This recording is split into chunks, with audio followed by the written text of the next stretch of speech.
ওর দুইটা বাচ্চা লয়ে অনেক কষ্টে আছে। ওর স্বামী ওরে ফালাই দিয়া গেছি গিয়া।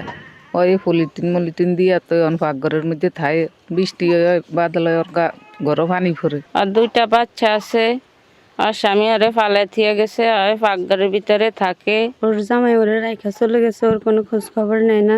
ও দুইটা বাচ্চা আছে, দুইটা বাচ্চাও চালাইতে খুব কষ্ট হয়। ছোট একটা বাচ্চা আছে কোলের, আর একটা বাচ্চা আছে একটু বড়।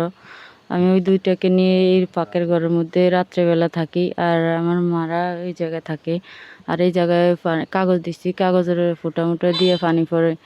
আমি এখানে থাকতে খুব কষ্ট হয়ে যায়। আর আজকে টিউনু ম্যাডাম আমাকে যে সহযোগিতা করছে, এই সহযোগিতার জন্য আমি টিনের যে সহযোগিতা করছে এর জন্য আমি খুব ধন্যবাদ জানাচ্ছি টিউনু ম্যাডামকে। আমার আশেপাশে জোরে বৃষ্টি আসলে অনেক পানি পড়ে, আর আমার বাচ্চার ঠান্ডা লেগে যায়, বাচ্চাকে নিয়ে থাকতে কষ্ট হয়। সীমা আক্তার সম্পর্কে আমরা এলাকার গণ্যমান্য ব্যক্তিবর্গ এবং গণমাধ্যম কর্মীদের মাধ্যমে জানতে পারি যে উনি একটা ঝুপড়ি ঘরে খুবই অসহায় অবস্থায় জীবনযাপন করছেন।